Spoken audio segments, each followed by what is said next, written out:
Time ম্যাগাজিনের প্রভাবশালী তালিকা বেরিয়েছে। তালিকায় কারা রয়েছেন? তালিকায় রয়েছেন ট্রাম্প, রয়েছেন এলন মাস্ক, তার সঙ্গেই নাম রয়েছে মোহাম্মদ ইউনূসের, কিন্তু কোনো ভারতীয় নাম নেই সেই তালিকায়, অর্থাৎ সেই প্রভাবশালী তালিকায় রয়েছেন মোহাম্মদ ইউনূস।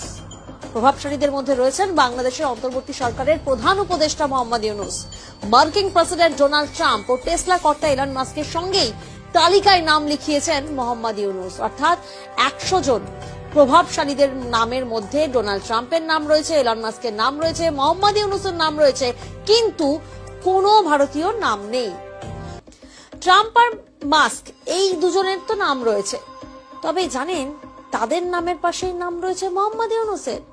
গত বছরের 5ই আগস্ট ছাত্র জনতার গণ অভ্যুত্থানে প্রধানমন্ত্রীর গদি হারান শেখ হাসিনা। 8ই আগস্ট নোবেল জয়ী অর্থনীতিবিদ ইউনূসের নেতৃত্বে শপথ নেয় অন্তর্বর্তী সরকার।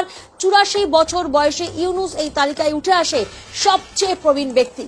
যে বাংলাদেশ থেকে একাধিকবার অভিযোগ আসছে, হিন্দুদের উপর অত্যাচারের অভিযোগ সামনে আসছে, দুর্নীতির অভিযোগ সামনে আসছে, একটা অস্থির পরিস্থিতি বারবার অভিযোগ সামনে আসছে, আর সেই বাংলাদেশ থেকেই 84 বছর বয়সী মোহাম্মদ ইউনূসের নাম রয়েছে প্রভাবশালী ব্যক্তি হিসাবে।